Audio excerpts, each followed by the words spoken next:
আসসালামু আলাইকুম। আমি হাকিম জোসনা আক্তার লিমা। কথা বলতেছি এমইউএমসি হেলথ টিপস পেজ থেকে। আশা করি আপনারা সবাই ভালো আছেন। আমিও আলহামদুলিল্লাহ ভালো আছি। আজ কথা বলবো যাদের শরীরে রক্ত চলাচল কম, রক্ত চলাচল হচ্ছে না, রক্ত চলাচল সঠিকভাবে সঠিক নেমে না হওয়ার কারণে তারা নানা রকম জটিল এবং কঠিন রোগে কিন্তু ভুগতেছেন। তাদের জন্যে কিন্তু আজকে কিছু পরামর্শ দিব। ভিডিওটা আপনারা কন্টিনিউ করতে থাকবেন এবং এই ভিডিওটা অবশ্যই শেয়ার করে অন্যকে জানার সুযোগ দান করবেন। আপনার রক্ত চলাচল শরীরে চলাচল, ব্লাড সার্কুলেশন, রক্ত চলাচল বৃদ্ধি করতে আপনি পুরুষ হন বা মহিলা হন, যেকোনো খারাপ অভ্যাস যেমন মদ, ধূমপান, অ্যালকোহল, কোল্ড ড্রিংক, জর্দা, গুল এ জাতীয় খাবার যাদের খাওয়ার অভ্যাস আছে অবশ্যই এটাকে পরিহার করবেন। এটাকে আস্তে, আস্তে ছেড়ে দিবেন। এটা আপনার শরীরটাকে ব্লাড সার্কুলেশনটাকে আটকে রাখে। ব্লাড গুলাকে শরীরের ভিতরে জমাট বাঁধতে এটা বিশেষ ভূমিকা রাখে। সারাদিনে আপনার বয়স অনুযায়ী যতটুকু পানি খাওয়া প্রয়োজন আপনি পর্যাপ্ত পরিমাণ ওরকম পানি খাবেন। আপনার বয়স অনুযায়ী যদি আপনার ৪ গ্লাস লাগে ৪ গ্লাস, ৬ গ্লাস হলে ৬ গ্লাস, ৮ গ্লাস হলে ৮ গ্লাস, অর্থাৎ সকাল থেকে সন্ধ্যা পর্যন্ত আপনার কাজের পরিধির উপরে, কাজের পরিশ্রমের উপরে, শরীরের ঘামাক্ত হয়ে পানি শূন্যতা দেওয়ার উপরে ভিত্তি করে আপনি সারাদিনে পর্যাপ্ত পরিমাণে পানি খাবেন, তাহলে আপনার ব্লাড সার্কুলেশন সচল থাকবে।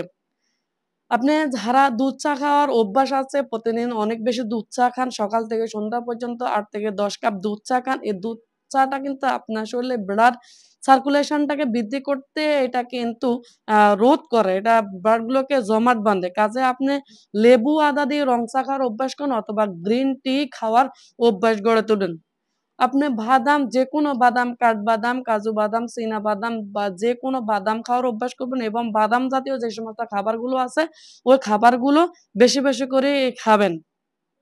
যাদের কাঁচা লবণ খাওয়ার অভ্যাস আছে, এই কাঁচা লবণ খাওয়ার অভ্যাস থেকে দূরে থাকবেন। কাঁচা লবণ এবং যেকোনো খাবারের সাথে, যেকোনো টক, যেকোনো আচার, যেকোনো খাবারের সাথে, ফল খাবারের সাথে আপনার কাঁচা লবণ খাওয়ার অভ্যাস আছে, প্লিজ এই কাঁচা লবণটা কিন্তু আপনি পরিহার করবেন। কাঁচা লবণটাই কিন্তু আপনার নানা রকম ক্ষতির সৃষ্টি করে।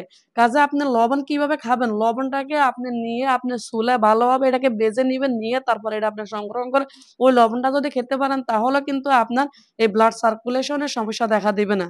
আপনি দৈনিক ৪ থেকে ৫ টি গোলমরিচ চিবিয়ে খাবেন, তাহলেও কিন্তু আপনার ব্লাড সার্কুলেশন বৃদ্ধি করতে বিশেষ ভূমিকা রাখবে।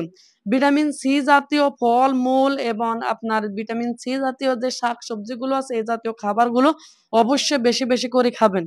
প্রতিদিনের খাদ্য তালিকা খাবারের সাথে আপনার রসুন, আদা, পেঁয়াজের পরিমাণ বাড়িয়ে দিবেন। এই যে লাল মরিচ ও কমিয়ে দিয়ে কাঁচা মরিচ দিয়ে তরকারি খাওয়ার চেষ্টা করবেন। কাজে আপনার নিজেকে সুস্থ রাখতে পারবেন, সুস্থ থাকতে পারবেন। আশা করি আপনারা বুঝতে পেরেছেন যে আমাদের শরীরে ব্লাড সার্কুলেশন বা রক্ত চলাচল বন্ধ হওয়ার মাধ্যম কি বা কোন, কোন সমস্যার কারণে হয়। আশা করি এই ভিডিওর মাধ্যমে আপনারা বুঝতে পারেছেন। ভিডিওটা একবারও যদি আপনারা ক্লিয়ার না বুঝেন অবশ্যই ২ বার শুনে আপনারা নিজেদের লাইফস্টাইলটা ওইভাবে পরিবর্তন করার চেষ্টা করবেন। কাজে আপনারা সবাই সুস্থ থাকবেন, ভালো থাকবেন। আপনি এতক্ষণ এই ভিডিওটা পুরো দেখার জন্য আপনাকে আমার পক্ষ থেকে, আমার পেজের পক্ষ থেকে এবং আমার সমাধান প্রতিষ্ঠানের পক্ষ থেকে আপনাকে অসংখ্য ধন্যবাদ। প্লিজ লাস্টে ভিডিওটা আবার বলতেছি, ভিডিওটা শেয়ার করে পাশেই থাকুন।